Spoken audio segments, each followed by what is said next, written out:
time. That was nuts. The Do y'all know Pokemon Black? Yeah. No. Oh, the original Pokemon Black though, not the new Pokemon Black. No, No. that was Pokemon Black. Okay, y'all need to hear this. This is one of the. This is like I'm trying to remember. This was either just before Ben, or like hot off of Ben's trail. Like one of the first creepypastas to make it after Ben sort of brought out creepypasta to the limelight. Um, let's uh, let's see here. Yeah, I think this is it.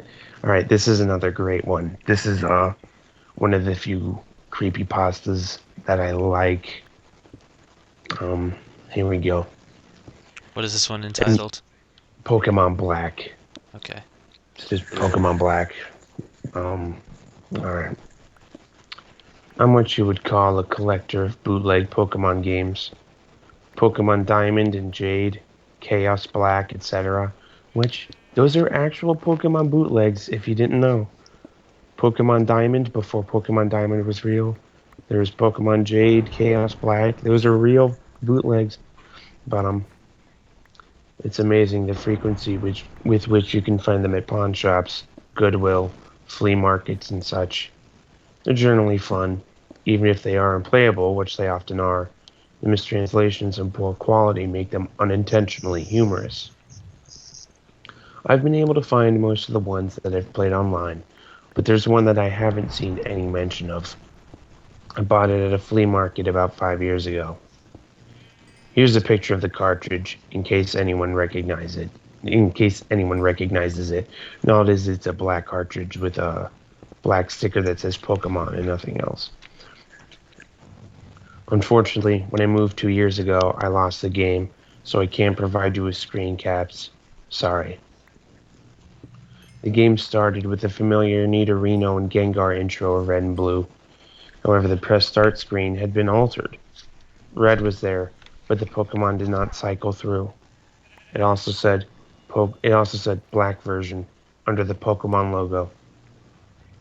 Upon selecting new game, the game started the Professor Oak speech, and it quickly became evident that the game was essentially red version. After selecting your starter, if you looked at your Pokemon, you had, in addition to Bulbasaur, Charmander, or Squirtle, another Pokemon. Ghost. The Pokemon was level 1. It had the sprite of the ghosts that are encountered in Lavender Town before obtaining the Sliff Scope. It had one attack, Curse. I know that there is a real move named Curse, but the attack did not exist in Generation 1, so it appears it was hacked in. Defending Pokemon were unable to attack Ghost. It would only say they were too scared to move. When the move Curse was used in battle, the screen would cut to black. The cry of the defending Pokemon would be heard, but it was distorted, played at a much lower pitch than normal. The battle screen would then reappear, and the defending Pokemon would be gone. If used in a battle against a trainer, when the Pokeballs representing their Pokemon would appear in the corner, they would have one fewer Pokeball. The implication was that the Pokemon died. What's even stranger is that after defeating a trainer and seeing Red receive $200 for winning, the battle commands would appear again. If you selected Run, the battle would end as it normally does. You could also select Curse. If you did, upon returning to the overworld, the trainer's sprite would be gone. After leaving and re-entering the area, the spot where the trainer had been would be replaced with a tombstone like the ones at Lavender Town. The move Curse was not usable in all instances. It would fail against ghost Pokemon. It would also fail if it was used against trainers that you would have to face again, such as your rival of Giovanni.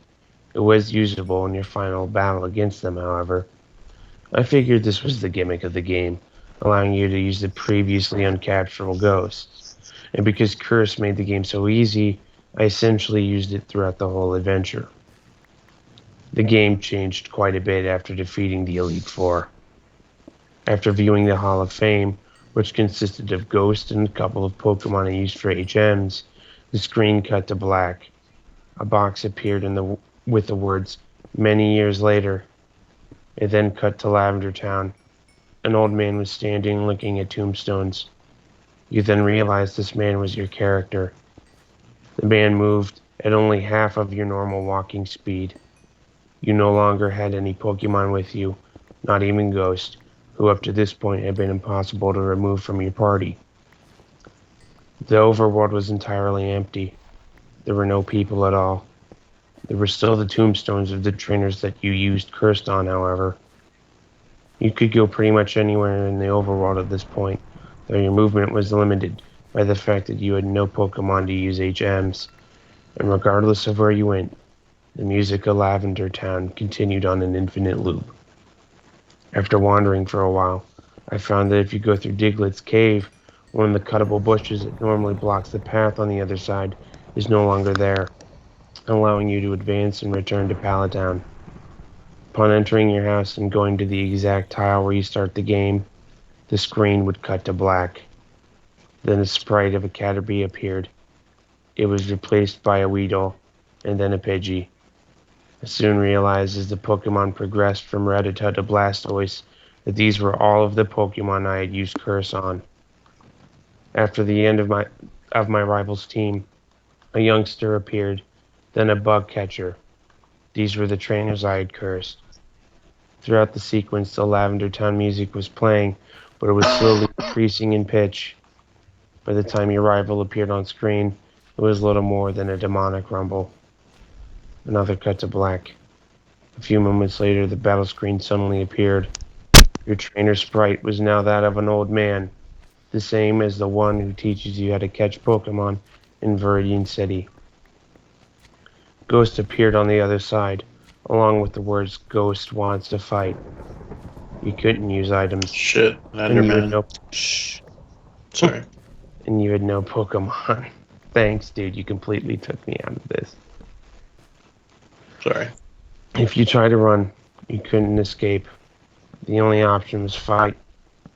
Using fight would immediately cause you to use struggle, which didn't affect Ghost, but did chip off a bit of your own HP.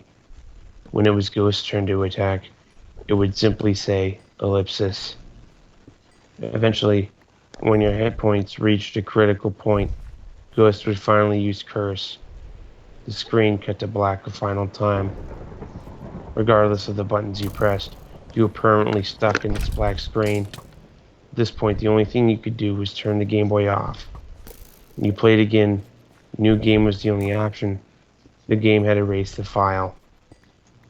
I played through this hacked game many, many times, and every time the game ended with this sequence.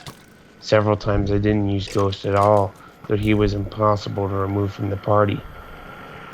In these cases, it did not show any Pokemon or trainers, and would simply cut to the climactic battle with Ghost.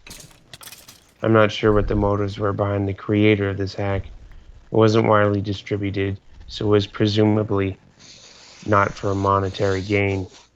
It was very well done for a bootleg. It seems he was trying to convey a message, though it seems I am the sole receiver of it. I am not entirely sure what it was. The inevitability of death, pointlessness of it. Perhaps he was simply trying to morbidly inject death and darkness into a children's game. Regardless, this children's game has made me think, and it has made me cry. Damn. That Not creeped as me. good as I remember it. That was creepy to me, bro. Especially with whatever fucking noise was just happening. Oh my god, man. Dude, that was like, I'm staying in this fucking corner. I don't give a shit what's Oh going man, on. I was freaking out from that too, and the fucking lightning outside. Oh man. Yeah, that. Whew. Gorgeous. I don't know, Brad. Go read Red or whatever that one was You called. can read any fucking thing. What? And you can read anything that you want because you're a fucking good reader. There's another really good one, but it is incredibly long. What is it?